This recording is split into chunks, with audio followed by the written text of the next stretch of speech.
Everyone, and welcome to our video today discussing scams that specifically target older adults.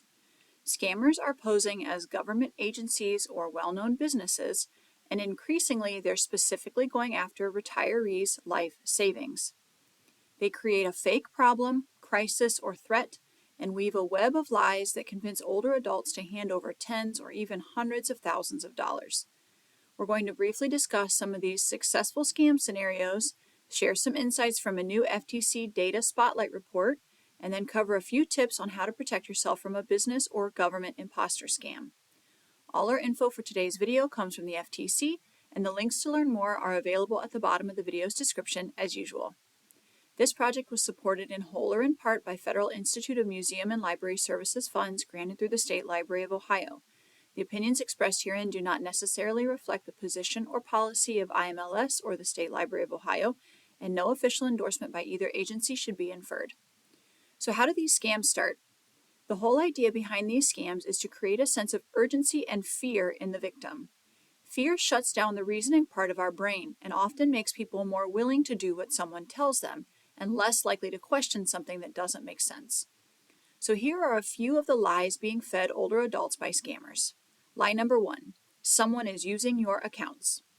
According to the FTC, scammers might pretend to be a bank employee with a warning about suspicious account activity, or they might claim to be an Amazon rep following up on potentially fraudulent purchases. Lie number 2, your information is being used to commit crimes. Scammers might say they're with the government and tell their target that the target's social security number is linked to serious crimes and they'll be liable for it. Or lie number 3, there's a security problem with your computer. This lie might start with a computer security alert that warns of a hacked computer and offers a phone number to call for help. Once they've convinced their target victim that this crisis is a real thing, they then make empty promises and offer fake help. They say the only way to get out of the situation is to follow their very specific instructions, which happen to always involve moving money. They tell their target that doing so will protect the money in their accounts, will secure their identity, or will clear their name, offering authoritative sounding advice and assistance in the crisis. Some may say that they're helping to catch the real criminals. According to a new FTC Data Spotlight report called False Alarm, Real Scam, How Scammers Are Stealing Older Adults' Life Savings, losses to business and government imposter scams filed by older adults, that's 60 plus, are soaring. While younger people report losing money to these imposters too, reports of losses in the tens and hundreds of thousands of dollars are much more likely to be filed by older adults, and these numbers have soared.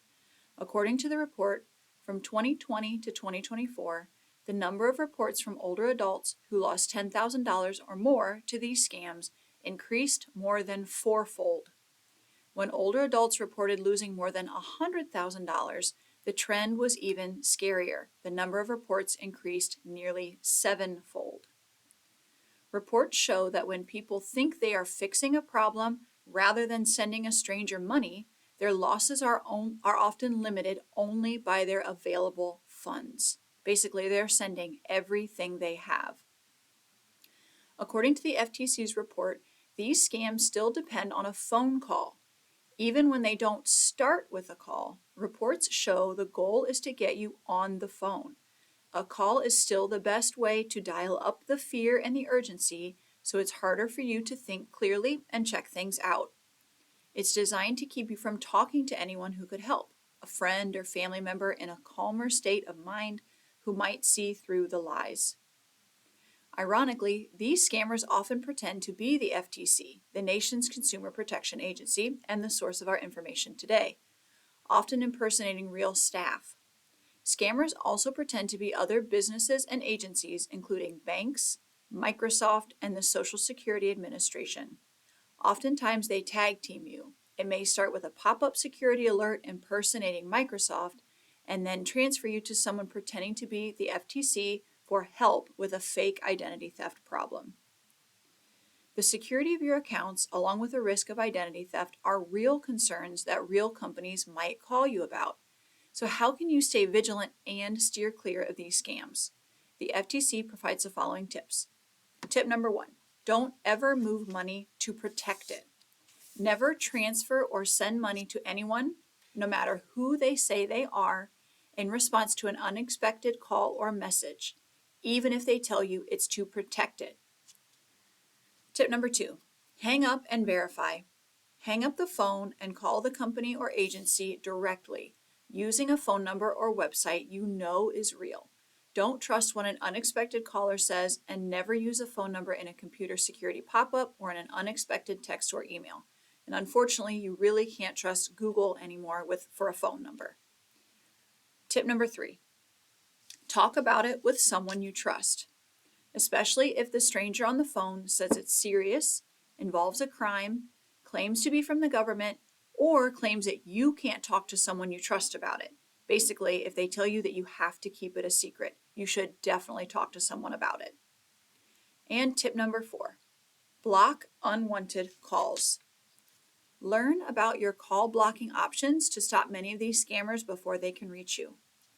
Government agencies will never threaten you, and they'll never tell you to transfer your money to protect it, deposit cash in Bitcoin ATMs, or hand off stacks of cash or gold to a courier.